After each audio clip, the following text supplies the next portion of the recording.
bem com vocês? O tema da nossa aula hoje são dermatopatias autoimunes em cães e gatos. Então, esse é um tema muito importante, porque ele remete a alterações não somente dermatológicas, mas alterações clínicas e sistêmicas aí nos animais, que podem nos confundir muito com várias outras doenças. E muitas vezes essas alterações podem ser desencadeadas pelo uso indevido de medicações, sejam elas tópicas ou até mesmo sistêmicas. E é um tema muito importante dentro da medicina veterinária, porque ela comete tanto cães quanto gatos, né? Mas em cães a gente vê aí a incidência de alterações autoimunes representadas aí com cunho dermatológico com maior frequência. E vamos lá. Então, dentre as principais doenças autoimunes que eu decidi colocar aqui para vocês, a gente vai destacar o lúpus eritematoso discoide, o lúpus eritematoso sistêmico. Então, a gente sabe que o lúpus ele é um complexo de lúpus eritematoso, né? Ele tem várias apresentações clínicas, seja ela sistêmica, seja ela cutânea ou cutâneo vesicular, né? Pode também ter oniquite lupoide canina, que é mais afetada a região do leito ungueal, né? Então, dentro do lúpus eritematoso, né, o complexo lúpus eritematoso, a gente vai citar a parte de lúpus discoide, né, e lúpus sistêmico.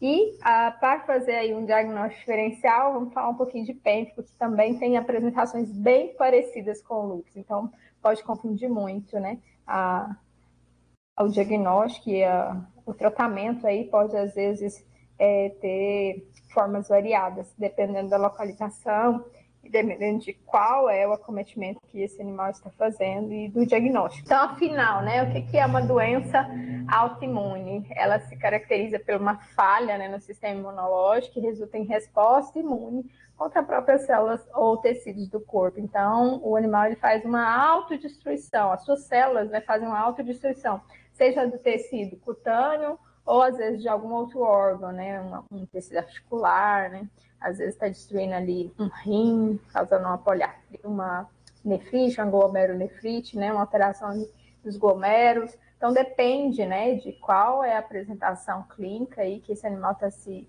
manifestando, porque muitas vezes ela pode ter alterações mucocutâneas e destruir o tecido da mucosa oral.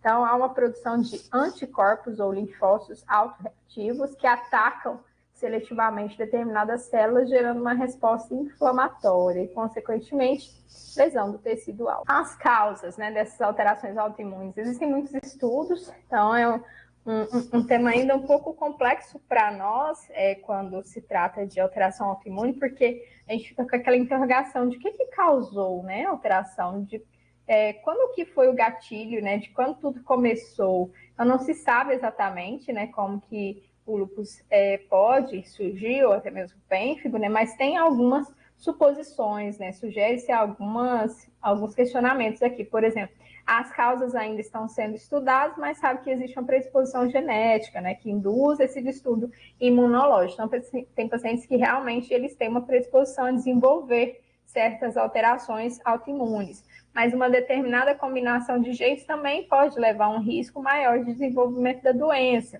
E existe também, né, fatores externos que são mais relacionados com o nosso manejo, nosso cuidado e a nossa lida ali com esses animais, né? Como, por exemplo, exposição a fatores químicos, aquele tutor que gosta de automedicar o paciente, né? Substâncias presentes na alimentação e no ambiente, isso até com nós, humanos, né, pode ocorrer, e a gente sabe que câncer, neoplasias e várias outras alterações são estimuladas por alimentos industrializados, né, alimentos com muitos corantes, conservantes, né, acidulantes e vários outros tipos de conservantes de produtos industrializados, né. Infecções podem também, né, ser um fator que predispõe, vírus, deficiência nutricional, estresse, entre outros fatores, né, que podem ajudar a desencadear desordens imunológicas. Quais, por exemplo, que a gente vê que tem muita relação, né, com essas alterações autoimunes. A incidência solar também é um dos fatores que predispõe aí ao desenvolvimento de alterações dermatológicas, né, que podem também estar presentes em processos autoimunes. Então, falando de lúpus eritematoso discoide, ele é uma doença que atinge a pele dos cães e gatos, onde as lesões são usualmente no plano nasal. Então, na região de plano nasal e na face, são as regiões que ele fica localizado. Diversas feridas podem ocorrer na região e são observadas com despigmentação, vermelhidão, que é o eritema, descamação, podendo progredir para crostas e ulcerações. Então, inicialmente, o quadro clínico da alteração de lúpus discoide, né, ele começa com uma pequena descamação nessas regiões aqui de plano nasal. Depois o animal começa a ficar mais avermelhado, descamativo, né, principalmente nessa região do focinho, e aí essas lesões vão progredindo e evoluindo para a formação de úlcera, crosta e até erosões. E aí a gente tem um quadro mais avançado da doença. Aqui a gente tem apresentações de um lúpus eritematoso discoide, né? Então, teve uma alteração aqui do plano nasal. Nesse caso, a gente recomenda fazer o histopatológico, que é a biópsia de pele para confirmação, né, do diagnóstico, e também exclusão de outras alterações que possam causar alteração desse plano nasal, né? Então, as doenças imunomediadas, todas elas entram no diagnóstico diferencial, causando alteração de plano nasal. Então, as que causam alteração de plano nasal, pênfigo, né? Às vezes, outras apresentações de lúpus podem estar aqui dentro do diagnóstico diferencial. Uma leishmania, por exemplo, também faz parte aí de diagnósticos diferenciais também. E aqui a gente tem um quadro, né, de lúpus eritematoso discoide, onde o paciente, após um mês de tratamento, né, ele teve aí uma melhora do quadro aí de lesões e alterações nesse plano nasal. Então, aqui, nesse caso, após o diagnóstico, foi instituído um tratamento tópico e sistêmico, tá? Então, protetor solar, fator 45, com vitamina E e com hidrocortisona tópica, tá? Que é corticoide. E o paciente tomou corticoide por um longo tempo, né? Fez dose um pouco mais alta por 20 dias, depois reduziu dose por mais 20 dias, depois fez dia sim, dia não, por mais 20 dias, para fazer aí o desmame, né, do corticoide, a retirada do corticoide. Então, teve um sucesso. A gente entende que o lúpus eritematoso discoide, como ele é mais localizado, né, a gente tem uma boa resposta. Aqui é um caso que a gente observa que ele não afetou somente o plano nasal, mas toda essa região do focinho foi afetada, né, que também é um diagnóstico aí de lúpus através da biópsia. Esse é um caso em que os tutores não tiveram muito sucesso no tratamento, porque eles não fizeram corretamente, né, o uso tópico da medicação, e o animal passa a língua, né, quando a gente faz a prescrição de produtos tópicos para essa região aqui, ó, que é mais localizado no focinho, o animal passa a língua, então tem uma dificuldade maior aí de resposta, mas a diminuição da incidência solar já ajuda muito nesses quadros.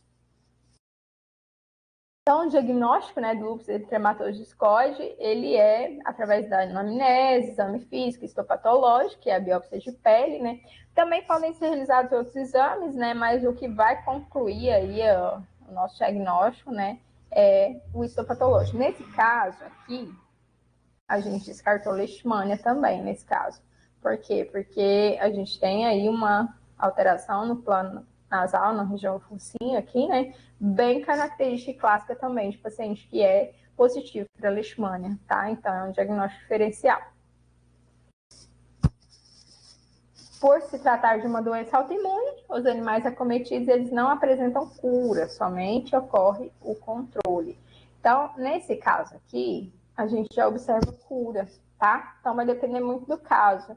É um lúpus eritematoso discoide, tá com alterações somente localizadas, né? E dá para fazer aí um manejo, um controle medicamentoso, né? Tanto tópico quanto sistêmico.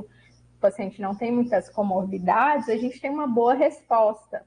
Se, às vezes, né, o paciente passa por um período de estresse, por muitas alterações de incidência solar, porque não foi feito aí o manejo, né, adequado, esse paciente continuou tendo exposição solar, então a gente observa que vai ter um insucesso aí no protocolo de tratamento. Então, vai ter que ficar fazendo vários ciclos, né, de protocolo de tratamento para cada caso. Então, quando a gente tem aí um bom controle e um bom manejo, né? A gente evita ao máximo aí a exposição solar, juntamente com todo o protocolo de tratamento que é instituído, e o animal não tem muitas comorbidades, né? Ele tem uma boa resposta. Então, esse tratamento, quando é necessário, a gente vai instituir sim por toda a vida do animal, né? E esse animal, ele deve ser avaliado, né? A cada 3 ou 6 meses, com exames periódicos e avaliações também, né? Avaliar qual tratamento vai ser mais adequado para cada caso, né? A gente pode utilizar de tratamento tópico ou sistêmico, aqueles casos a gente utiliza os dois, né? Também é recomendada a restrição solar, protetores solares, para ter aí um bom controle e evitar recidivas. Esse aqui é um caso mais avançado, né, de lúpus, que está já com acometimento eritematoso. Então, vou citar mais adiante sobre o lúpus eritematoso. O discorde, vocês viram que é algo mais tranquilo, né, tá tudo bem, né, uma doença autoimune mais localizada e que possa ser revertida aí com o tratamento instituído e a restrição solar. Quando eu tenho um lúpus eritematoso em estágio mais avançado, né, bem evoluído, muitas vezes, dependendo do paciente, a gente não consegue uma reversão do quadro, né, principalmente porque já está muito grave, muito mais avançado. Aqui, nesse caso, a gente tem acometimento do focinho, né, dessa região perilabial, tem alterações mucocutâneas, olha, quanto que está inflamado, está avermelhado, com gengivite. Aqui a gente tem alterações mucocutâneas, alterações de pele também, né, na região abdominal, na região caudal, muita eritemação, que é bem vermelha, aquela pele fica bem vermelha, né, muito irritada e muito inflamada. Então, se a gente fizer histologia, aqui a gente vai encontrar muitas células inflamatórias também. Agora vamos falar um pouquinho do lúpus eritematoso sistêmico. Essa é uma das que a gente observa que, se ela está generalizada e afeta mais de um órgão, né? Geralmente o paciente ele vai ter sempre recidivas, tá? Então não vai ter cura, mas vai ter um bom controle. Então é a forma mais grave do lúpus eritematoso em cães, né? O lúpus eritematoso sistêmico. Por que a gente fala sistêmico? Porque ele não afeta somente a pele. Ele vai invadir aí tecidos e órgãos nobres, muitas vezes pode afetar, né, ali a região renal, a região articular, e vai se espalhando até se tornar generalizada, tá? A região cutânea, o lúpus tem predileção. Então, os sintomas vão incluir febre, perda de apetite, letargia, problemas renais, problemas neurológicos e dores nas articulações. Ele é caracterizado pela formação de autoanticorpos contra uma ampla gama de autoantígenos e imunocomplexos circulantes, né? Então, sua distribuição geográfica é indeterminada, assim como a incidência, né? Que atualmente a gente fala que é rara, mas muitas vezes é porque ela é subdiagnosticada, né? Provavelmente pelo subdiagnóstico. Pode acometer tanto gatos quanto cães, independente da faixa etária ou do sexo, né? Há relatos na literatura sobre essa doença relacionada com características hereditárias, então algumas raças têm maior predisposição, como Afghan Hound, Setter irlandês, Collie, Bottail, Caniche e pastor alemão, além de estar ligado ao complexo de histocompatibilidade maior ao alelo DLA-A7. Então, pode ter, sim, algumas questões genéticas relacionadas com a incidência, né, do lúpus sistêmico, mas muitas vezes pode ter algum outro fator que desencadeou e predispôs a formação desses autoanticorpos imunocomplexos. Então, a célula começa a se destruir, né? Porque ela acha que é algo estranho, como se fosse uma aberração genética, né? Ali, desse alelo. Então, os principais sistemas, né, envolvidos, sistema músculo-esquelético, então ocorre deposição de imunocomplexos nas membranas sinoviais, o sistema tegumentar e exócrino, deposição na pele, tá? Renal e urológico, aí esses imunocomplexos vão se depositar no glomérulo, aí começa a autodestruição, né? Se tem imunocomplexo ali, ele pensa, opa, é algo estranho, formou um imunocomplexo, um se ligou ao outro, eu vou destruir aquilo ali, porque pode ser um vírus, uma bactéria, pode ser algo entrando ali no organismo e eu vou fazer o processo de autodestruição. Aí começa aquela cascata toda de inflamação e de alterações. O sistema hematológico, linfático e imune também são afetados, né? Então, forma-se autoanticorpos contra as células vermelhas, leucócitos e plaquetas. Então, o paciente vem sempre com a imunidade baixa, né? Plaqueta baixa, muitas vezes. E outros sistemas orgânicos também podem ser acometidos, causando deposição de imunocomplexo ou autoanticorpo. Então, eu tenho sempre, né, quando eu penso em lúpus eritematoso sistêmico, saber a história clínica e a anamnese do paciente, né? Onde o início pode ser agudo ou esporádico, depende do local de deposição dos imunocomplexos e especificidade dos anticorpos, né? As manifestações clínicas, elas podem ser crescentes ou intermitentes, então o paciente pode começar a ter um quadro melhor e depois piora, melhor e depois piora, pode mudar ao longo do tempo, ele pode ter letargia, anorexia, claudicação, que é uma de muita dor, né? Porque começa a autodestruir o tecido articular e ele começa a inflamar. Aí muitas vezes ele inflama e aí a unha começa a ficar com inflamação do leito ungueal, pode cair, né? Lesões de pele, alterações comportamentais, são um dos achados mais comuns dos pacientes que têm lúpus. Aqui a gente tem uma cadelinha, né, que está em processo aí de tratamento para o lúpus. Olha que ela começa a perder a arquitetura do plano nasal, tá? E aqui, ó, a gente fala que é como se fosse o lúpus em humanos. Ele não parece uma borboleta, né? Com as suas asas aqui, ó, espalhadas. Então, essa é a característica principal do lúpus. Ele fazer esse formato aqui como se fosse formato de borboleta. Sinais clínicos, as articulações podem se apresentar edemaciadas, doloridas, lesões de pele simétricas, né, ou focais podem estar presentes. E o animal tem muita vermelhidão, descamação, ulceração, alopecia. Ele pode se coçar? Pode se coçar também, porque muitas vezes ele tem infecção bacteriana secundária. As lesões mucocutâneas e na cavidade oral também são comuns. Pode apresentar febre, aumento de linfonodo, aumento do fígado, do baço, né? Então pode. Arritmia, sopros e aderências pleurais também podem ser encontradas, associadas a miocardite, pericardite ou pleurite.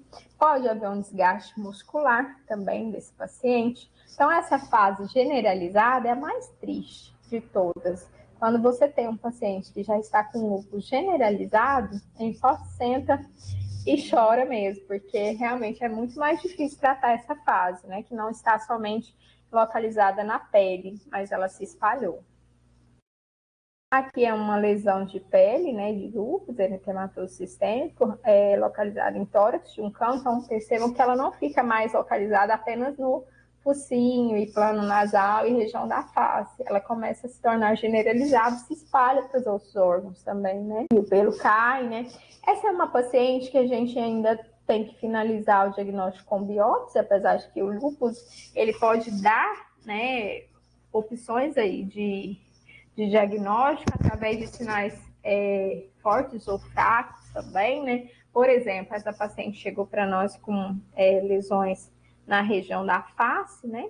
E plano nasal, começando a cometer plano nasal, e apresentava também descamação, né? E um pouco de queda de pelo, tá? A paciente idosa. E foi solicitada a biópsia, mas a tutora, pela idade da paciente, ainda não decidiu realizar a biópsia para a gente, o estudo patológico. Mas esse caso aqui, ele está bem clássico do lúpus, porque a gente descartou, em primeiro instante, foi a leishmaniose, tá? Mas o que eu posso pensar? Que pode ser um pênfigo também, né? Que é uma doença autoimune, que também faz lesões e alterações com descamação até nessa região da face. Por isso que a gente precisa do diagnóstico. Essa paciente, ela é uma paciente que ela fica mudando, né? De tempos em tempos ela faz uns quadros diferentes. Ela faz sempre imunidade muito baixa, então esse é um dos pontos que a gente pensa que é um lúpus sistêmico, tá? Ela faz alterações articulares, então na época do frio ela veio para mim com essa apresentação. Ó, aqui, ó, a oniquite, né? A inflamação aqui da unha, do leito ungueal, também faz junto nesse mesmo processo. A alopecia, aqui ficou muito inchado, muito mais que isso, uma época que teve frio. Então, façam uma análise que o paciente que tem lúpus, né, em humanos, a gente observa que em épocas frias eles pioram mais a parte articular, né, e sentem muita dor. Essa paciente inflamou muito essa região, tive que tirar o corticoide dela para poder passar para uma medicação anti-inflamatória para a dor, que fosse um pouquinho mais potente. Melhoramos o quadro um pouco da região da face, que a gente já tinha começado a repilar pelo, só que agora ela veio para mim num retorno com tudo que a gente não precisava, né? Que a gente já está num caminho de que vamos nos preparar para a biópsia, a doutora se organizando financeiramente. Mas aqui a gente já observa o quê? A paciente perdeu praticamente todos os pelos da região da face e em uma consulta dermatológica de acompanhamento que a gente fez, ela estava com dermatofitose. Então, ela está, foi de ontem, acredito, essa imagem, ela está com dermatofitose e estamos em processo de tratamento, né? Tudo que a gente não precisava. Aí, tratando a dermatofitose, a gente vai voltar aos cuidados do lúpus novamente. Então, ela já está 7 dias de tratamento, estava pior que isso, né? Aí, a gente agora já está numa fase que o pelo já caiu praticamente tudo que tinha que cair, já estamos em shampoos antifúngicos, né? E medicação antifúngica também, suplementos para imunidade, né? Ômega 3, melhorei a qualidade da ração dessa paciente também, para a gente dar uma qualidade de vida melhor para ela. E aí, em relação à suspeita aí fortíssima do lúpus, é que ela faz alterações tanto na região da face, né, e do plano aqui, como também aqui nessa patinha direita, ela tem alterações de alopecia agora se manifestando. E aqui nessa região traseira aqui, ó, próxima à região abdominal, ela também faz, bem parecido com esse caso aqui, ela faz as alterações de alopecia, né, com um pouquinho de vermelhidão. E acredito que aqui embaixo da axila, essa região, ela faça também. Então, fica nessa localização. O ultrassom dela recente agora, não vimos nenhuma alteração digna, apenas gordura, e a doutora, ela gosta de agradar bastante, jogar, né, algumas coisinhas, gordura no fígado, mas fora isso, tá tudo bem a parte renal e a parte hepática dela. Nas enzimas, tivemos uma leve alteração da FA, porque é uma paciente que toma, né, corticoide espaçadamente, mas toma para o controle do lúpus, né? E agora a gente vai ver se consegue tirar essa paciente do corticoide, né? Após essa fase, fazendo a biópsia, a gente vai passar para um imunomodulador um pouco mais seguro, né? Por conta do quadro da paciente também. Então, é algo assim que é por toda a vida. Essa é uma paciente que eu a vejo a cada 2, 3 meses. Ela está nos acompanhando e aí a gente está sempre repetindo exames, né, de hemograma, e também estamos fazendo todo o acompanhamento dermatológico, com banhos, né, banhos hidratantes, né, cremes hidratantes para essa pele também. E uma das recomendações foi o uso de protetor solar e restrição solar, tá? Aqui a gente tem que estar atento, por quê? Porque observem que aquela região do plano nasal, nessa imagem aqui, ó, observem o quanto é parecido. Essa não tá tanto, mas essa já está mais. Essa. Olhem esse plano nasal, essa região do focinho e plano nasal aqui, ó. Observem aqui, ó. Vai perder na arquitetura. Aí vamos para essa imagem. Essa aqui também está perdendo a arquitetura e tem aquele formato como se estivesse formando uma borboleta, né? E já está perdendo a arquitetura da região aqui do plano nasal. Olha só, além dessa alteração de óculos aqui, né? Que parece que o cachorro está com óculos, a gente também tem uma perca dessa região aqui, ó, de arquitetura nasal, ou de plano nasal, ou de região de focinho. Então, a gente vai começando a ver que ele está mais avermelhado, né? Um pouquinho mais avermelhado, e vai ficando mais afinada essa pele. Eu posso pensar em doença autoimune? Sim, porque tem uma alteração mais na face. O resto desse paciente está normal, né? Pelame normal. Mas aqui eu tinha uma onicogrifose, que era uma alteração de supercrescimento das unhas, né? E essa alteração aqui é bem condizente com o paciente que tem leishmania também. Então, esse foi um diagnóstico diferencial. E a paciente em si fechou em leishmaniose canina com apenas 7 meses, tá? Então, esse é um dos pontos que a gente tem que ficar atento, né? Porque às vezes pensa que é doença autoimune e já ataca corticoide no paciente. E a paciente, ela tinha leishmaniose, tá? Então, tem que ficar atento. Então, outros diagnósticos diferenciais para o lúpus podem ser até doenças neoplásicas, né? Alguma alteração neoplásica, algum linfoma ou algo nesse sentido. Então, é sempre importante fazer o histopatológico, histologia oncótica também, né? Que pode estar associada a complexos imunocirculantes, levando a sinais semelhantes ao lúpus eritematoso sistêmico. Além disso, deve-se descartar doenças infecciosas, que é o caso da leishmaniose, né? Uma vez que o LES é responsivo terapeuticamente a fármacos imunossupressores. Então, por exemplo, se a gente trata com corticoide, não está respondendo, a gente tem que pensar que às vezes não tem doença autoimune, né? E aí a gente vai buscar, é uma neoplasia, é uma doença parasitária, temos que ficar atentos e ver o que é possível. Então, se possível, o ideal seria sempre fazer a biópsia antes, né? De tentar convencer o tutor a fazer a biópsia ou citologia, muitas vezes, dependendo do que se sugere, né?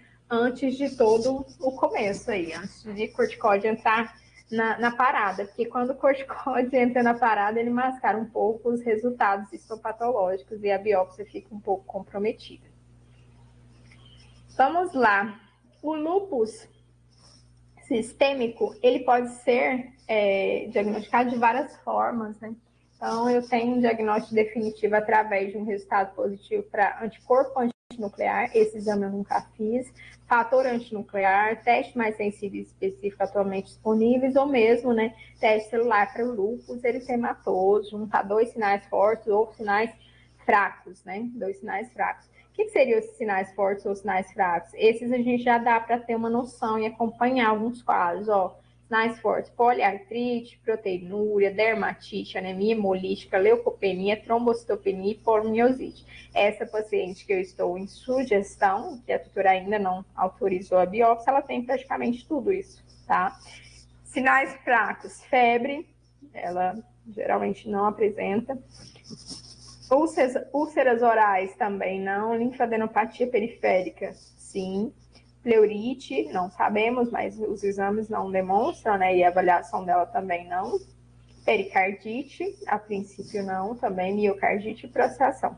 Esse teria que ser com exames de eco, né? Exames mais aprofundados. Hemograma completo vai nos dar um caminho, né? Se tem leucopenia, se tem alguma alteração. Relação proteína-creatina urinária também vai ser um padrão sugestivo, urinárias, bilirrubinas presentes, né? Leishmaniose é um diagnóstico aí de descarte, né? Diferencial. Imunistoquímica também, pesquisa de leishmania, PCR, tudo isso pode ser feito para descarte. Eu não falei muito em felinos, porque em felinos às vezes a gente vai mais por pênfigo, né, que a gente encontra mais. Mas em caso de felinos, por exemplo, a gente pode fazer um diagnóstico diferencial para colangiopatite e FeLV, né, se não é FeLV positivo, geralmente ele pode ter algumas alterações aí dermatológicas também, ou até mesmo alterações em alguns órgãos que a gente pense ou um lúpus ou uma alteração aí de imunocomprometimento, né? Análise do líquido sinovial, porque o animal pode ter muita claudicação e edema nas articulações, então é uma sugestão também e um exame que pode complementar o nosso diagnóstico. Cultura bacteriana e do líquido, né, sinovial também, né? Biópsia de pele e punção medular. São esses exames aí que complementam o nosso diagnóstico, tá? E vão nos auxiliar e nos dar caminhos para o melhor tratamento desse paciente. Porque dentro das doenças imunomediadas, a gente pode tratar da mesma forma, muitas vezes, mas as apresentações, elas podem ser diferentes e muitas vezes o que eu uso em um paciente, que seria a prednisolona, por exemplo, o corticoide, eu posso mudar dependendo da idade ou dependendo da forma que ele não responder, eu posso mudar para outra base, para outro princípio. Então, acredito que o diagnóstico ele vai ser extremamente importante, essencial, né, nesses casos. Então, vamos lá para o pênfigo, né? O pênfigo já é muito comum em cães, a gente atende, né, com maior frequência. Dentro da dermatologia veterinária, eu tenho atendido pacientes com pênfigo. Aqui em Jataí, somente aqui em Jataí, eu peguei 3 casos de pênfigo. E quando a gente teve no curso de dermato em Brasília, a gente pegou um caso de gato com pênfigo, né? Então tem que ficar muito atento, porque às vezes em gatos, às vezes não são muito pequenas, às vezes fica só entre as unhas, né? E aí você acha que é uma doença alérgica e de repente já era uma doença autoimune mesmo, tem que ficar atento aos exames, né? A citologia é extremamente importante no caso de pênfigo foliáceo, por exemplo. Então, aqui a gente tem variações, né, de pênfigos. Acho que o histopatológico que vai nos diferenciar qual é o tipo de pênfigo, mas a gente pega muito e com muita frequência o foliáceo. Então, é um distúrbio cutâneo autoimune, né, muito comum no cão, e é uma dermatopatia que acomete a pele, né, causando dermatite autoimune, que pode apresentar a formação de pústulas ou crostas, né, afeta a epiderme, tendo como alvo diversas moléculas de adesão, principalmente os desmossomos, que mantêm os queratinócitos unidos. Então, se a pele é toda unida, toda justaposta, como os desmossomos são afetados, essa pele vai ficando descamativa, defeituosa, ela vai sendo totalmente destruída, tá? Aqui a gente tem um caso clássico, né, de pênfigo. E aqui a gente observa que é um pênfigo folhaço, né? Porque a gente tem aqui alterações na região da face, toda a região da face é comprometida, região periocular, região da boca, né? Região aqui das patas, o corpo todo está tendo alterações de descamações e crostas, né? Então, tem lesões crostosas, tem muita queda, né? A gente observa queda de pelo também. Então, esse paciente tem bastante descamação e muitas vezes a gente pensa até numa atopia, né? O paciente está rosinha, vermelhinha, tem infecções bacterianas secundárias e às vezes, se não faz muitos exames, né, de citologia, já trata como um cão atópico e de repente era pênfigo. Entre as causas, a gente tem doenças cutâneas crônicas, alérgicas e medicamentos, né, que foram utilizados, que podem estar desencadeando aí um pênfigo. Então, eu posso ter um paciente que é alérgico e teve um pênfigo aí, desencadeou um pênfigo? Sim, com toda certeza, tá? Antibióticos, anti-inflamatórios, soluções antipulga, via tópica, né? Soluções spot-on, né, que são as pipetas que a gente coloca no dorso do animal. Mas o mais importante, que vai aí ser uma influência de um gatilho maior ainda para o pênfigo, é a incidência da luz ultravioleta, tá? Então, inicialmente, a gente tem o quê? Uma mácula que evolui rapidamente para pústulo. Então, às vezes, a gente começa com uma pequena lesão na região nasal, né? As quais geralmente são grandes e coalescentes. E aí, frequentemente, as pústulas são frágeis e se rompem facilmente. Então, depende de cada caso, ele começa com lesão, mas às vezes ele começa só com uma pústula. Ah, tinha só uma feridinha, né? Um pontinho de pus. E você acha que aquilo é uma infecção bacteriana, é uma piodermite, né? Em consequência, as crostas são o sinal clínico mais comum. Observe esse animal, olha como ele tem lesões crostosas, né? Aqui, ó, nessa região aqui, ó, eu tenho colarete de lesões crostosas, ó. Colares de lesões crostosas. E eu posso ter ulcerações, mas isso é raro, né? Mas pode estar presente em casos complicados, como piodermite profunda, né? O pênfigo folhaço canino, geralmente, ele é caracterizado pela formação de crostas, inicialmente envolve a face, especialmente a parte dorsal do focinho, plano nasal, e posteriormente evolui para uma forma generalizada. Esse paciente está generalizado, tá? Ele tem a face, região de focinho acometida, que é a região da cabeça, né? Região de patas, e toda a parte aqui do tronco dele está acometida, tá? Então, é uma alteração de reação autoimune, né? Dermatocutânea aí, por pênfigo folhaço generalizado. Então, aqui a gente tem, né, que as áreas afetadas inicialmente, tá, pessoal? Podem começar nessa região aqui, ó, e fazer alterações no focinho e nessa região do plano nasal. Se confunde com o lúpus? Sim. Se confunde com a leishmania? Sim. Então, a gente tem que pensar em todos os diagnósticos diferenciais aí, né? Uma doença de neoplasia, né, também, alguma neoplasia que possa ter cometimento dessa região também. Aqui foi um caso que eu atendi, acredito que foi esse ano. Esse paciente foi esse ano, tá? Então, aqui a gente tem, ó, todo o comprometimento do plano nasal. E que bom, né, que o tutor pegou essa alteração inicialmente. Esse paciente, ele veio para mim tomando itraconazol, tomando antibiótico para a boca, né, isomorgil, que ele fez uma alteração também de mucosa, né?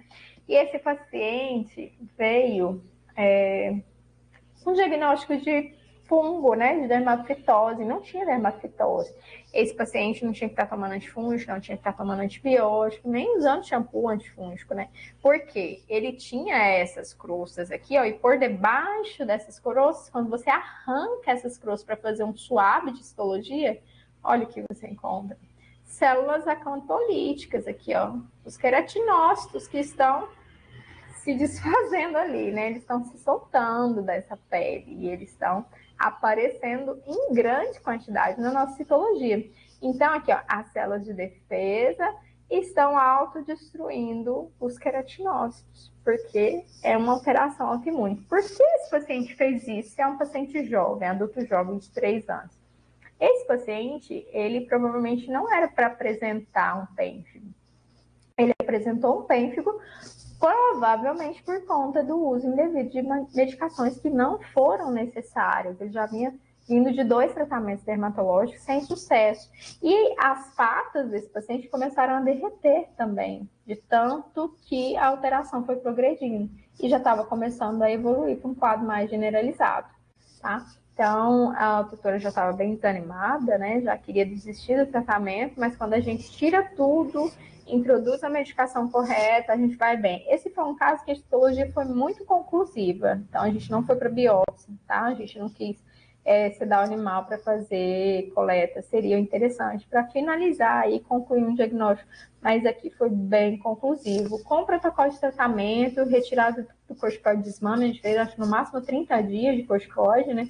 Só que fez inicialmente 7 e depois foi reduzindo a dose. A gente teve uma excelente resposta. Ele tinha uma inflamação com processo de abscesso aqui nessa região, que ela cessou também com toda a suplementação. Eu gosto muito de pré-probióticos, né, para dar um pulo na imunidade, juntamente com banhos hidratantes, né, shampoos ali para corrigir um pouco a infecção bacteriana quando tem, mas quando não tem eu vou para o banho hidratante, né, e óleo ozonizado. Então é uma opção quando tem patas comprometidas, né, o óleo ozonizado ele age muito bem, que é o óleo de girassol ozonizado. Então são protocolos que eu tenho utilizado. E a restrição solar seria, né, a principal aí. Aqui também é outro caso, esse caso a gente fica triste porque a gente não teve sucesso, né, no protocolo de tratamento, porque o tutor estava bem desanimado, né, para fazer, já era febril, né, um paciente que tinha claudicação, tinha muitas alterações de dor, oscilando muito o pico febril, né, e o tutor achava que a medicação era dada e o paciente sarava e nunca mais tinha que usar nada. E não é assim, né? É por toda a vida, os cuidados são por toda a vida, principalmente se o animal ainda tem alguma alteração, tá? Então, aqui, nesse caso, a gente também observa, né, as células acantolíticas por debaixo dessas croças, que a gente arranca aqui, ó, dessas regiões. E aqui a gente tem uma formação como se fosse um prateado, né, em volta dessas regiões das orelhas. É bem comum no pênfigo folháceo, tá? E aqui a gente observa as células acantolíticas, né, todas agrupadas, né, e todas justapostas aqui, uma do lado da outra. E esse caso, eu acredito que se a gente tivesse tido um cuidado maior, né, com a paciente, a gente teria tido um resultado melhor, tá? Então, essa paciente, o tutor, ele queria muito sacrificá-la, mas acho que Deus fez a sua parte e a paciente acabou vindo a óbito, né? Porque o tutor já estava muito desanimado em tratar essa paciente, né? E eu sentia que faltava, às vezes, um manejo e um cuidado melhor, né? E não parar com a medicação, né? E continuar. E para ele disse que os custos ficaram muito altos, né? Então a gente entende que o corticoide não é caro, o corticoide é barato, mas fazer todo o conjunto, né, de medicação anti-inflamatória e às vezes ali suplementos, né, e banhos e cuidados com pata que está derretendo muitas vezes, né, que era um quadro bem generalizado, né, muita febre, o animal estava febril. Então, para tirar toda essa estomatite, que era essa alteração na boca, né, também, a gente tem que ficar ali em cima 24 horas, né, então dá muito trabalho. Por isso que acho que foi uma escolha trazer, né, as doenças autoimunes para vocês, porque assim como o pessoal da medicina cuida e lida com pacientes autoimunes, né, e vê que o cuidado é diário, né, o cuidado é contínuo, o cuidado às vezes faz uma melhora em um ponto e estraga outro ponto, né? Ah, tem alteração renal agora tem alteração hepática, agora eu tenho que cuidar disso. Então, são pontos gradativos que a gente vai tentando manter o animal e dar uma qualidade de vida melhor para esse animal. E aí a gente finaliza, né, dizendo que qualquer medicamento, em qualquer dose, ele pode ocasionar qualquer tipo de reação. O que eu quero dizer com isso? Que a gente deve sempre se atentar para aquelas pessoas que gostam de automedicar seu pet, tá? Então, seja tópico, seja sistêmico, seja um Bactrim da vida para um gato, por exemplo. Seja uma doramectina ou uma moxidectina, que é aquela de bovino, para colocar na nuca ou aplicar via injetável para o cão. Tudo isso são fatores que podem desencadear um pênfigo? Com certeza. Um lúpus? Pode sim, tá? Então, são fatores extremamente importantes que a gente tem que começar a evitar, né? A evitar que isso possa ocorrer com o paciente, a gente possa, às vezes, induzir um paciente a ter uma alteração que ela vai ficar ali gerando custo e gasto por toda a vida. Então, um custo e um gasto economizado de não ter ido no veterinário naquele dia que o paciente teve alguma alteração ou uma pequena lesão, levou a isso, tá? Então, todos os pacientes que eu fechei diagnóstico de alterações autoimunes, todos eles tiveram automedicações anteriores. Alguns eram moxidectina, outros era um antibiótico para a boca, o outro usou antifúngico, esse aqui, por exemplo, usou antibiótico e antifúngico, né, por um longo período. Então, esses são fatores aí que possam ter perpetuado e piorado o quadro do paciente e estimulado aquela célula a se autodestruir. Tá? Acredito que tenha conseguido resumir um pouco e passar um pouco para vocês do que seria essas alterações autoimunes nos cães e gatos. Se a gente for destrinchar, é muito mais coisa, né? O tratamento para o pênfigo é corticoide, né, por toda a vida, muitas vezes não responde a prednisona, a gente vai para a Dexa, azathioprina, depende muito de cada caso, e aí muitas vezes o paciente ele precisa de ter um acompanhamento por toda a vida, tá? Porque ele pode ter um quadro bem generalizado, que necessita aí de fazer o desmame gradativo, né? E a gente precisa lhe cuidar até a gente zerar essas alterações. Tá bom? Obrigada.